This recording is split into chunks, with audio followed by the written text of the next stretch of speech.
So today I'm going to start painting. That's obvious, right? Like there's materials in canvas and whatnot. So I've shown you guys illustrative. I've showed more traditional layering, kind of the alla prima, free, like whatever, minimalism. So for this painting, we have intense, in my opinion, subject matter.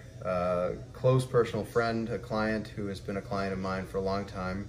Her beau lost his father in 2017, which is just mind-bogglingly sad. It sucks. As someone who didn't really ever get to know their father and lost him before I got a chance to, I can't even imagine. Like, that's just brutal. So what we're going to do is we're going to attempt to do a painting based on this imagery. Now, you could probably see in the video, these aren't real clear. The intention of a painting is not to have it be a photograph. If you want a photograph, you just take a photograph. The painting is supposed to be its own thing. So I decided for this one, right or wrong, we're going to take an approach that's much more of a hybrid between illustration and the work of John Sargent. And I'm sure I'm going to make mistakes on what I'm saying right now, so bear with me. So as far as mapping things out, instead of like Sargent might use rough paint strokes or whatnot, he might do underpainting for certain things, but mostly he used deft, strong paint strokes, and he didn't dab or model, he made swipes. If you have the luxury of living near the Isabella Stewart Gardner Museum, and you can go in and see a Sargent, they have a quality, or the Museum of Fine Arts in Boston, they have a quality that you rarely see in your old master's paintings. Now, I've heard people talk about why this exists and why it doesn't, and then what I'm going to tell you is from my great uncle John Burns, who they used to call him Buddy, he's passed on. He invented the restoration program and the Renaissance art program at the Museum of Fine Arts School in Boston, and he would talk about the different techniques, and from what I understand from what he taught me, and I could be wrong, the reason why Sargent's work looks the way it does is because he's using like a brush. Let's say we're using something like this, right? And that'd actually be small for him. And you're mixing up the color that's this part of the hair, and then it's one, and then next to it, and then here. He was not a fan of touching that paint stroke more than a few times. His paintings have a depth and a chroma and a vibrancy in color and form that most paintings don't. And people wonder why this is. Even though they teach these techniques, they go, I think this, just don't blend it, just do it. I'm gonna theorize from what I remember being told in this, and I could be wrong, but it is the smoothness of the application of the paint. So instead of dabbing, and a lot of times in traditional paint, you're dabbing and blending, there's none of that. You're making a deft swipe of paint, leaving it, next one, leaving it, next one. And then if you want a mid-grade in between, you're mixing up the mid-grade and going in between, in between. If I want another in-grade, it's in between, and you're sculpting with paint. It creates a very strong painting as long as the paint's not put on too thick. I'll get through this sentence eventually. And it creates a really vibrant and amazing image. Usually these paintings are very elegant at a distance and then change when you get up close to them, because as you get closer, all these details you think you see start to disappear and they start to become just paint strokes. You back up a little, all of a sudden it's real again. And when they're real in a very strange and vibrant way that is much more interesting, I think, than maybe even traditional paintings. And because I've been showing you guys different techniques, and when I saw this, I said, you know, I feel like this is the way to do it. I'm not so sure if we'll actually finish the background. I like a rough background. I don't want you to focus on anything more than this is our subject, this stellar, handsome individual right here. I want your focus here. The rest of this is just bordering activity, so we're not going to pay attention to that. It's going to be loose brush strokes. So here we go.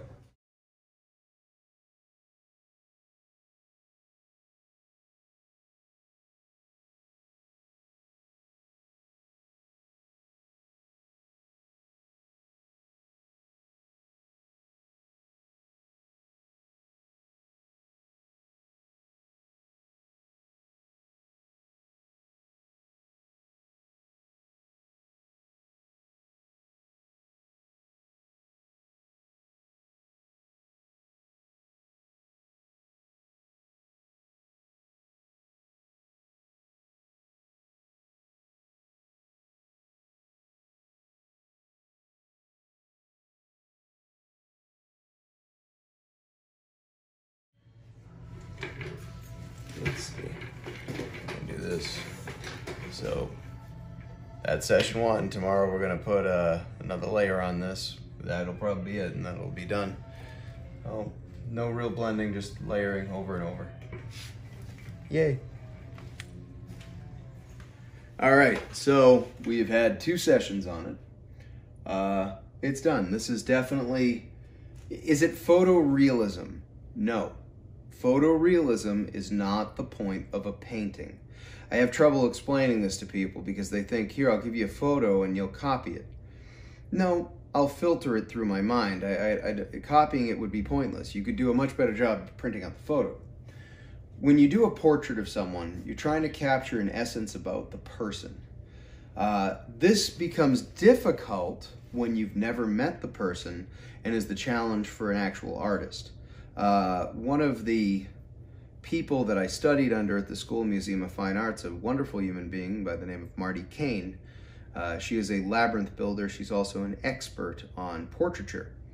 And she had us do an exercise that comes through in this style of painting, where the first day of class we were not allowed to introduce ourselves to one another, but we were assigned a person. We had to sit knee to knee with them and spend 20 minutes without speaking, engaged in eye contact. An exercise, I think, that would be good for people now, because there was this whole process of putting up a defensive barrier in your mind, letting it drop, bringing it up, letting it drop, and eventually seeing the person, not for their words, not for anything other than our basic animal natures. Can I read this person? Can I understand this being?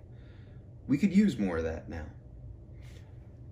It is with a heavy heart that I tell you that I've never got a chance to meet this person. Their son has incredible character. Seems like an unbelievably good human being. So when I paint this picture, that's what I see in the person. When in the original, this gentleman here is gazing upon his wife with great love and affection. The look is undeniable. It's this individual's favorite part about the pictures because of how his parents are looking at one another. 2 applications of paint. When I was younger, I really loved when we would do portraits. There's a famous portrait of Washington. The rest of the painting isn't even done. It's just the face. And you kind of get a rough idea where the rest of the body would be, but it's loose marks. A painting doesn't need to be completely painted to be finished. This is more than finished, in my opinion. This is also much closer to the Sargent style of painting. And again, if you've not gotten the chance to go to the Isabella Stewart Gardner Museum and see some of Sargent's work, or the Museum of Fine Arts in Boston, I would recommend you do that. The layering of paint is very thick. It's one of the problems we're actually running into. I'm supposed to ship this out and I can't. Because while I can touch it carefully, I can tell that some of the thick paint has a tactile, oh, there you go. It has some tactile qualities. Whoops, there we go. And it's just not stable. The other thing that I like to do with a painting when it's finished, at least it's base dry, I give it a workable fixative on the surface. It's like a temporary varnish. It just adds a protective layer. This is very important when it comes to an oil painting. Oil paintings are not really finished drying for up to at least a year, and some, like the ones that Monet painted, are still wet underneath. That's why they're not holding up. If you have an oil painting, if you purchased an oil painting from me, reach out to me in about a year or so that I can do additional coats of varnish on it for you. Or if you have someone you trust and they can do it, have them do it. There is a process and an aging with this. What I want you to understand is this is not a photograph. And unlike a photograph, many of these photos here that I used to work from, these photos over time will fade. The digital information will eventually break down. And yes, even this painting will eventually break down. But there's a difference. When you buy a painting for someone, you're immortalizing someone. This human being, this image will be passed on. If this individual has children, then their great-great-great-great-great-grandchildren will still be able to look at this unless they don't take care of it and see this person as you see them now. This style of painting, oil on board, this will last at least 1,000 years. Think back 1,000 years. 1,000 years ago, I think the Vikings were sacking York. It was more than 1,000 years ago when Ivor the Boneless took Ireland.